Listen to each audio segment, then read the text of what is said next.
मैं स्वागत करना चाहूँगा अखिलेश सिंह जी का। आप माननीय विधायक श्री राजेश्वर सिंह जी के प्रतिनिधि हैं, प्लस सर मंच पर कृपया आ जाएं।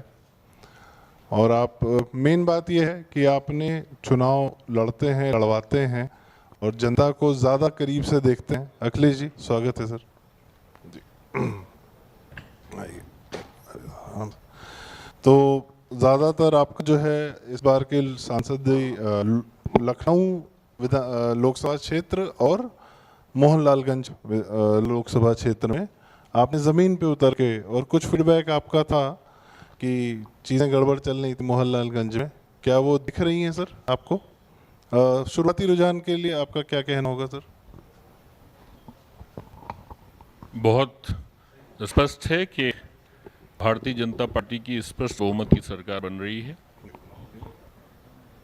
आप देखें तो हिंदुस्तान के प्रजातांत्रिक इतिहास में नरेंद्र मोदी जी दूसरे ऐसे लीडर हैं जिनके चेहरे पर 30% वोट पड़ता है। इसके पहले ये जवाहरलाल नेहरू जी के साथ हुआ करता था। उनकी फेस वैल्यू कंट्री में इतनी थी कि 30% उनकी पार्टी को जो वोट मिलते थे उसमें 30% का हिस्सा उनका होता था। और आज वही स्थिति नरेंद्र दामोदर दास मोदी जी की है। 30% से ज़्यादा वोट उनके चेहरे पर अभी भी पड़ते हैं। तो उनका जो चेहरा है वो सामने है और उस चेहरे के परिणाम आपको दिखाई दे रहे हैं कि स्पष्ट बहुमत की सरकार बनती हुई दिख रही है। सर स्पष्ट बहुमत तो बिल्कुल तय है, पर एक होती है जीत, एक होती है अभूतपूर्व जीत। यह चुनाव तो अभूतपूर्व जीत का था, क्या वैसा दिख रहा है?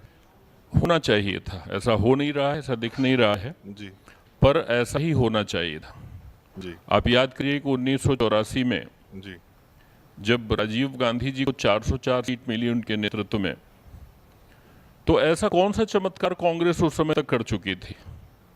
ऐसे कौन से 4 तारे ला करके उसने दिया था हिंदुस्तान की जनता को?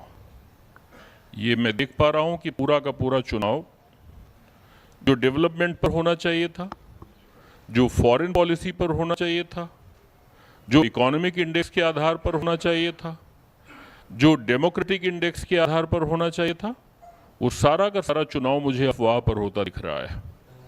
और खास करके उत्तर प्रदेश में जब आप देखते हैं तो उत्तर प्रदेश के जो परिणाम हैं वो स्थापित कर रहे हैं कि ये चुनाव जिन मुद्दों पर होना चाहिए था, मतदान जिन मुद्दों पर होना चाहिए था, विपक्ष लोगों को बरगलाने में, उनको गुमराह करने में कामयाब रहा। ये परिणाम अप्रत्याशित लग रहे हैं उत्तर प्रदेश में। उसका एक बहुत बड़ा कारण है जातीय ध्रुवीकरण का। यादव मुस्लिम के साथ बहुजन समाज पार्टी का जो कोर वोटर था वो जाता हुआ दिख रहा है। ऐसी कौन सी अफवाहें हैं सर जिनके बारे में आप बताना चाहेंगे जो भ्रमित कर गई? ज्यादातर मंचों पे आपने देखा होगा बोलते थे कि ये संविधान बचाने का चुनाव है। जी। अरे संविधान को ऐसा क्या खतरा आ गया था? ऐसा क्या भारतीय जनता पार्टी की सरकारों ने 2 टर्म में ऐसा क्या कर दिया कि आपको प्रजातंत्र और यहाँ का डेमोक्रेटिक सेटअप आपको अच्छा नहीं लग रहा था और अचानक आपको लगा कि साहब संविधान खतरे में पड़ गया है? तो एक आम जितने भी आप देखें संदीप जी, प्रबुद्ध हैं आप, मीडिया से जुड़े हुए हैं, लंबा अनुभव है।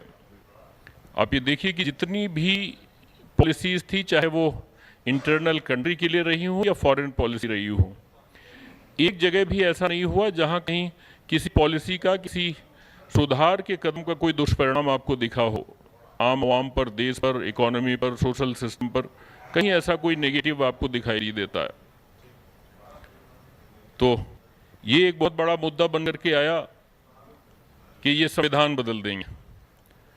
तो बहुजन समाज पार्टी का जो कोर वोटर है उसको ये बरगलाया गया कि साहब बाबा साहब अम्बेडकर ने जो संविधान बनाया था, ये भारतीय जनता पार्टी के लोग, नरेंद्र मोदी जी के नेतृत्व वाले लोग उसको बदल देंगे और जो आरक्षण और बाकी चीज़ों की जो व्यवस्था संविधान में हुई थी उसको लेकर के एक भ्रम पैदा किया गया।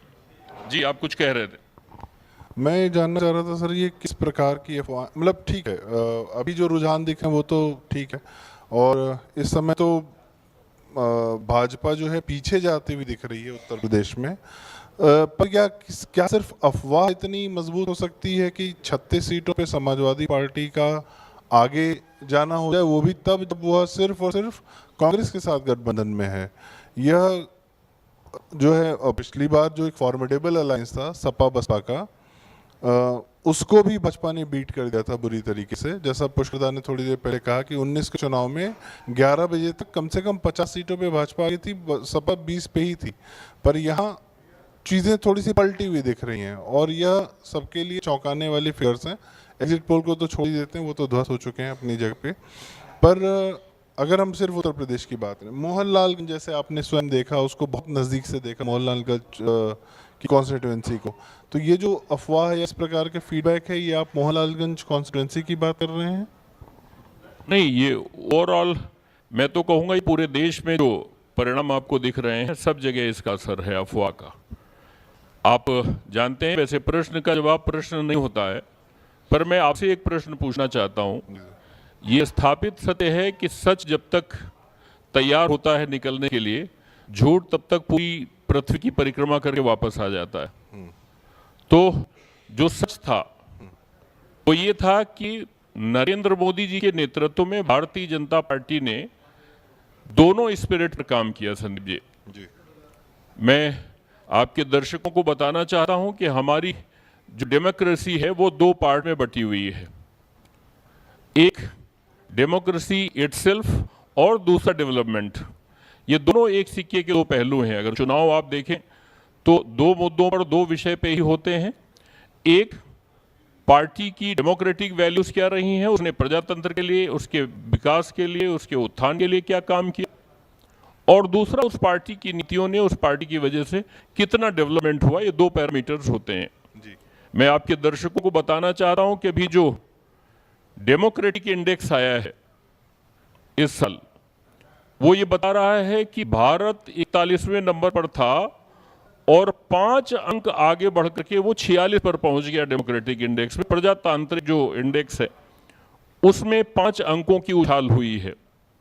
क्या ये ध्यान में रख करके वोट नहीं करना चाहिए था? बिल्कुल करना चाहिए था। डेवलपमेंट में आप देखते हैं तो भारत की अर्थव्यवस्था दुनिया में सबसे तेजी से बढ़ती हुई अर्थव्यवस्था है। पूरी दुनिया 3.5 की रफ्तार से भाग रही है और हिंदुस्तान 7 की रफ्तार से भाग रहा है। तो इस आप मानक पर आप देखेंगे, इस इंडेक्स पर अगर आप देखेंगे तो बहुत क्रांतिकारी कदम उठाए भारतीय जनता पार्टी की सरकार ने और उसके परिणाम आपको दिखाई दे रहे हैं। इनकी जो पॉलिसीज हैं उसी का इफेक्ट है। कोई जादू की छड़ी हिंदुस्तान की जनता ने नरेंद्र मोदी जी को नहीं दी थी। उनके जो मंत्रिमंडल के लोग थे उनको कोई जादू की छड़ी किसी ने नहीं सिखाई थी। हिंदुस्तान ने कोई ऐसा सिखा दिया हो कि उस तरह से लोग कर रहे हैं। हार्ड वर्किंग, स्पष्ट नीति, प्रो डेवलपमेंट, इनकी पॉलिसीज, इन्हीं का परिणाम हुआ कि हिंदुस्तान के 25 करोड़ लोग आप देख रहे हैं कि वो गरीबी की रेखा से बाहर आए। ये जो चमत्कार हुआ है ये अपने आप नहीं हुआ, पॉलिसीज की वजह से हुआ। और उस पॉलिसीज को इंप्लीमेंट करने की जो इन लोगों की नीति है, जो शुचिता है, पवित्रता है, उसकी वजह से हुआ है।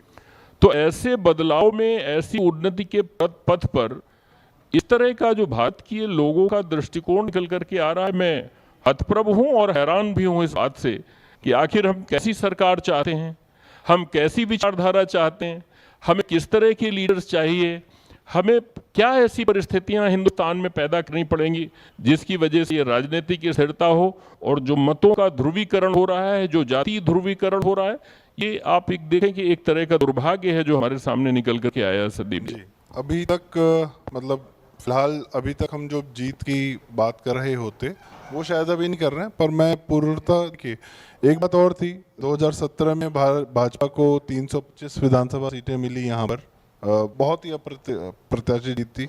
उसके बाद योगी जी पर भी एक दबाव था कि भैया आपके अंदर में भी उतनी ही बड़ी जीत होनी चाहिए, पर 50 सीटों का अंतर था, पर 2/3 बहुमत से योगी जी वापस आए और doesn't matter, he is in the CM.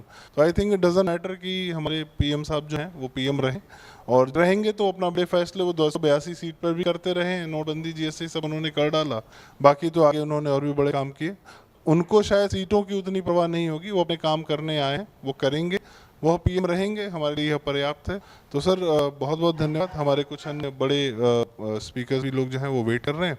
मैं अब स्वागत करना चाहूँगा अवनीश शर्मा जी का और गौरव प्रधान जी का, और हम वापस से इस पैनल पे थोड़ी देर फिर आते हैं सर। बहुत बहुत धन्यवाद अखिलेश जी, आपने अपनी ज़मीनी जानकारी जी अवसर दिया प्रारंभ की अपने ही जो दर्शक हैं उनसे जुड़ने का। बहुत धन्यवाद।